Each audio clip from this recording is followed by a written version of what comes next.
Je vais vous donner 5 tips pour s'affirmer sur le marché du travail en tant que femme. Quand vous êtes en recherche d'un poste, n'hésitez pas à viser trop haut, même si vous n'avez pas 100% des compétences de la fiche de poste détaillée. C'est pas grave, n'hésitez pas à être ambitieuse. Quand vous arrivez à un entretien d'embauche, c'est très important d'arriver et d'instaurer un rapport équilibré avec votre interlocuteur. On est dans un échange horizontal de bons procédés. Ce n'est pas vous qui êtes en dépendance ou en demande vis-à-vis d'eux. On est vraiment dans un échange où chaque partie doit être respectée. Que ce soit en tant qu'indépendant ou pour un nouveau poste, c'est très important de toujours négocier le salaire, même si c'est votre premier emploi et même si vous débutez dans ce secteur. Souvent, on a tendance à se contenter d'un salaire qui est acceptable pour le travail donné. Un bon exercice, c'est de multiplier par 2 ce qu'on vous propose et de vous dire en fait, pourquoi est-ce que je ne serais pas légitime pour gagner ça? Et si vous ne trouvez pas de réponse, proposez du coup ce montant-là. Quand on est en prospection, on a tendance à employer un langage où on s'excuse, on se met en retrait, on s'invisibilise ou on va minimiser son mérite. Ça commence dans les mails.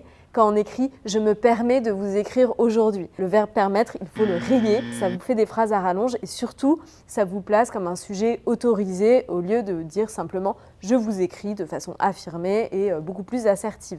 Très important pour s'affirmer sur le marché du travail, il faut réseauter, il faut sortir de sa bulle et de son cocon. La curiosité est un très bon outil pour dépasser sa timidité. C'est pas forcément vous mettre en avant, l'important c'est de rentrer en relation avec l'autre.